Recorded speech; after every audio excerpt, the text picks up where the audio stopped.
ओम शांति। बाबा ने स्पष्ट कहा हुआ है कि इस समय कुछ और चल रहा है। इस समय दोबारा लौट कर नहीं आएगा।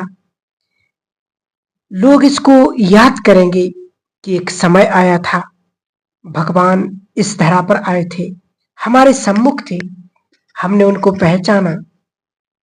दुनिया वाले तो ये कहेंगे कि हमने तो पहचाना नहीं, परंतु हम कहेंगे कि हमने पहचाना था, हमने उसको देखा था, हमने उसका ज्ञान लिया था। लेकिन आगे की जो एक्टिविटी होगी कि हमने वो नहीं किया जो हमें करना चाहिए था, हमने वो नहीं किया जो हम कर सकते थे। कुछ चीजें मनुष्य के लिए ऐसी होती हैं कि वो कर ही नहीं सकता, और कुछ चीजें ऐसी होती है कि जो हर मनुष्य कर सकता है। तो हमें आज सोचना है कि हमें वो कर लेना चाहिए जो हम कर सकते हैं। चिंतन करो कि हम नहीं करेंगे तो फिर कौन करेगा। क्योंकि देखो, हमारे पास संपूर्ण ज्ञान है, और इसके पहले तो हमें ज्ञान ही नहीं था, योग का भी ज्ञान नहीं था। किसी सन्यासी को, किसी आचार्य को, किसी बाहर के योगी को योग का ज्ञान नहीं था। वो तो आसन बैठ लगा करके बैठ जाते हैं।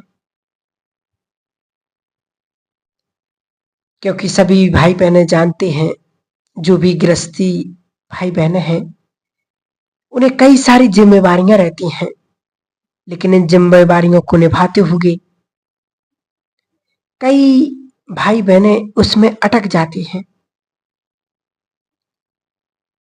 अटक जाते हैं ना, क्या वो हमें सदा साथ देंगे जिसके लिए हम अटक जाते हैं।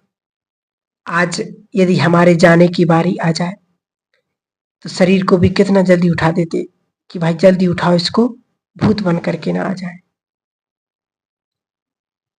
तो जिनके लिए हमने पूरा जीवन लगा दिया, अपना समय लगा दिया, संकल्प लगा दिए, श्वासें लगा दी, सब कुछ कर दिया, भगवान के लिए एक वक्त का टाइम भी नहीं निकाला, और फिर जब हम उसके पास जाएंगे तो क्या मुंह लेकर के जाएंगे। और जब पहुंच जाएंगे तो वहां पर पछतावे के सिवाय और कुछ नहीं आएगा याद, कि मैंने अपना जीवन एक जन्म के मनुष्यों के लिए पूरा अर्पित कर दिया है, लेकिन मैंने अपने अगले जन्मों के लिए भगवान का ना ध्यान किया, ना उससे मिलन मनाया, ना मुलाकात की।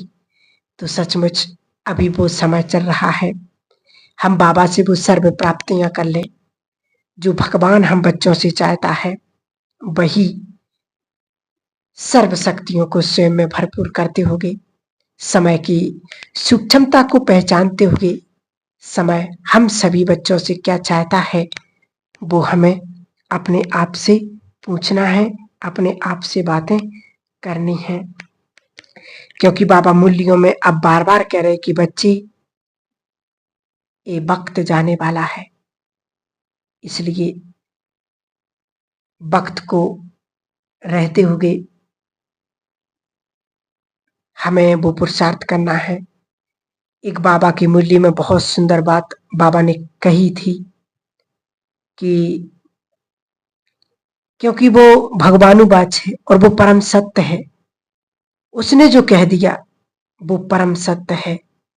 क्योंकि वो सृष्टि के आदि मध्य अंत को जानता है, और उसको पता है कि मनुष्य किस तरह से पाप कर रहा है। आज तो बाबा ने मुरली में स्पष्ट कहा है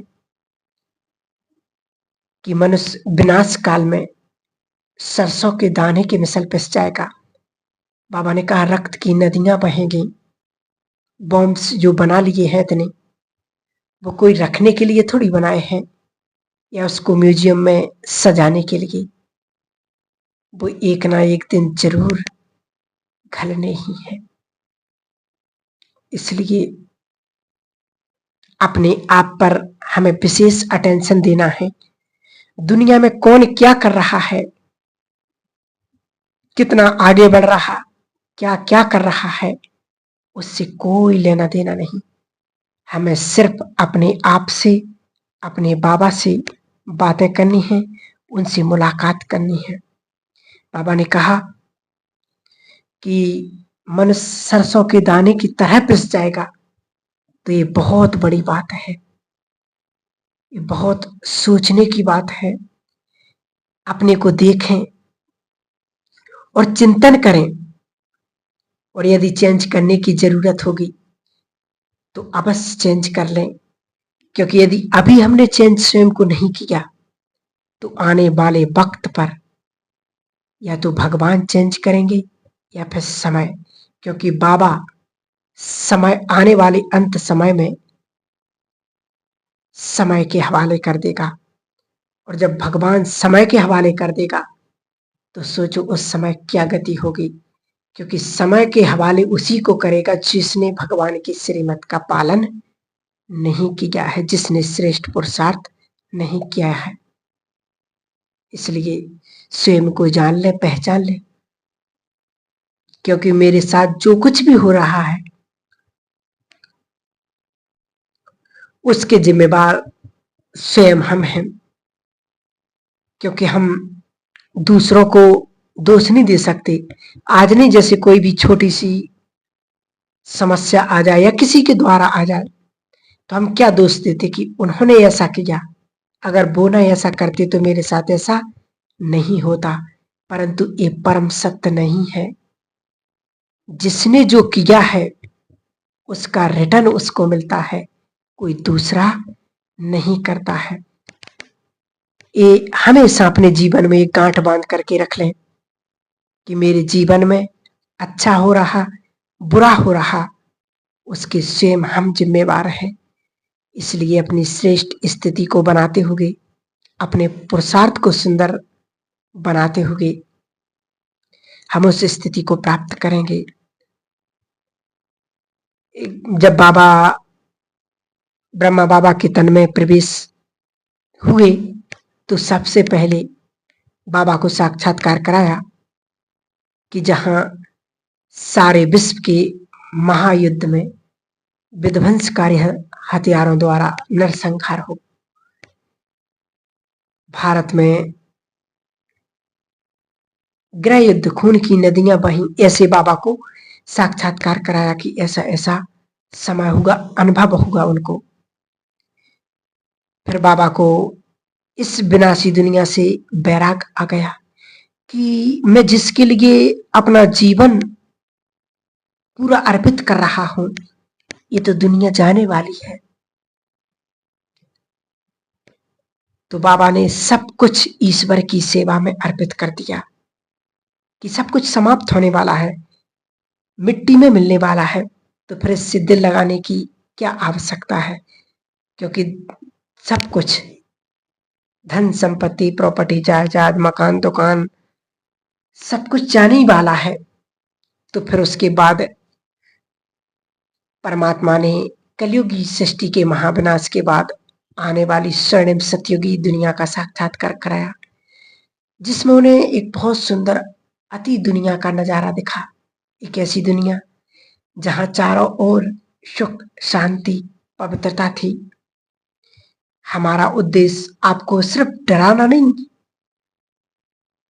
अब तो उस विनाश के बाद जो आने वाली एक स्वर्णिम सतयुगी दुनिया, नवयुग की दुनिया आने वाली है, उसके बारे में बता रही है कि जो परमात्मा अवतरण की जो बेला अभी चल रही है, ये सचमुच ये बहुत महान कार्य चल रहा है, जो स्वयं भगवान इस सृष्टि पर आकर के अपने विशेष बच्चों को, अपने देवकुल की महान आत्माओं को चुन चुन करके उन्हें देवतुल्य समान बना रहे हैं, श्रेष्ठ पुरुषार्थ करा रहे हैं ज्ञान योग मुरली के द्वारा। तो हम सभी बाबा के बच्चे विशेष, एक तो कभी भी मुरली मिस ना करें, दूसरा कभी भी अमृत वेला मिस ना करें, और तीसरा हो सके तो नुमा शाम का योग भी कभी मिस ना करें, क्योंकि नुमा शाम का योग भी इतना सुंदर समय है जिस समय पर हम भगवान से मिलन मना सकते, सर्व प्राप्तियां कर सकते हैं। तो ऐसे समय पर हम अभी उपस्थित हैं जहां स्वयं भी स्वयं इस भूमि पर आकर के हमें श्रेष्ठ राजयोग की शिक्षा देकर के महान तपस्वी देवी देवता बना रहे हैं। तो अपने को उसकी श्रीमत पर, उसकी आज्ञा पर हमें चल करके अपने धारणा को बहुत मजबूत बनाएंगे और अपने पुरुषार्थ को सुंदर बनाएंगे। हम सभी देख ही रहे हैं कि जो पांचों तत्व हैं वो अपना प्रकोप तो दिखाई रहे हैं, लेकिन एक अव्यक्त मूल्य में बाबा ने कहा कि जहां आप प्रकृति जीत आत्माएं होंगी उस स्थान पर कभी भी कोई नुकसान नहीं आया होगा। तूफान तो आएगा, बाढ़ आएगी, आंधी आएगी, सब कुछ होगा, धरनी भी रहेगी, परंतु बाबा ने कहा कि जहां तुम ब्राह्मण महान आत्माएं होंगी बाबा की याद में, तो वहां पर कोई नुकसान नहीं हो सकता है। ऐसी पुण्य आत्मा, महान आत्मा, देव आत्माएं होंगी, वहां कोई भी नुकसान हो ही नहीं सकता है। परंतु हमें अपने आप को इतना श्रेष्ठ पुरुषार्थी बनाना है, इतना स्वयं को तपाना है, ताकि प्रकृति भी हमें नतमस्तक करे और अनेक आत्माएं भी हमारी शरण में आकर के उनको सुख शांति प्राप्त हो। ऐसा हमें श्रेष्ठ पुरुषार्थ करना है। और बाबा ने जो मेन बात कही हुई है कि सभी आत्माएं आपकी तरफ भाग भाग करके, दौड़ दौड़ करके आएंगे, स्थूल सहारा लेने के लिए और सूक्ष्म सहारा लेने के लिए। बाबा ने कहा कि आपके पास आएंगे और कहेंगे कि हमें थोड़ा सा अपने घर का पानी पिला दो, हमें आपके घर में थोड़ा सा बैठने लेने दो, क्योंकि वहीं पर ही बहुत सुंदर शांति होगी और वहीं पर शरण मिलेगी। तो ऐसे समय को देखते हुए हम सभी श्रेष्ठ पवित्र ब्राह्मण आत्माओं को वो पुरुषार्थ करते हुए अपनी तीव्र गति को प्राप्त करना है। क्योंकि जब हम छोटे छोटे अभ्यासों के द्वारा अपने पुरुषार्थ को सुंदर बनाएंगे तो बहुत ही सुंदर अनुभूति होगी और बहुत ही सुंदर प्यार भरी बाबा की बरसात होगी। तो सचमुच वो यही समय है। दुनिया में कहीं पर भी जब किसी को शरण नहीं मिलेगी, सुरक्षा नहीं मिलेगी, तब बाबा के महान आत्माओं के पास आएंगे और कहेंगे कि हमें अपनी शरण में ले लो। बाबा ने कहा सुख सुविधाएं साधन सब समाप्त हो जाएंगे, क्योंकि ये तमो प्रधान दुनिया हो गई है। पाप बहुत बढ़ता जा रहा है, धर्म भ्रष्ट, कर्म भ्रष्ट बढ़ते जा रहे हैं। तो ऐसे समय में तो इसको ही तो बाबा ने कहा समाप्ति का समय, कि इस ऐसी समय को तो समाप्ति होगी, क्योंकि ये वही महाभारत का समय चल रहा है, ये वही महाभारत काल चल रहा है। क्योंकि श्री कृष्ण का ये काम और था महाभारत में कि उन्होंने इस सभी काम करते हुए भी उन्हें एक सत्य धर्म की स्थापना भी करनी थी। तो ऐसे परमात्मा भी श्रेष्ठ सत्य धर्म की स्थापना कर रहे, परंतु इसके साथ साथ इस पुरानी दुनिया का विनाश होना बहुत निश्चित है और जरूरी है। क्योंकि सत्युग में देव आत्मा, पुण्य आत्मा, महान आत्माएं रहेंगी।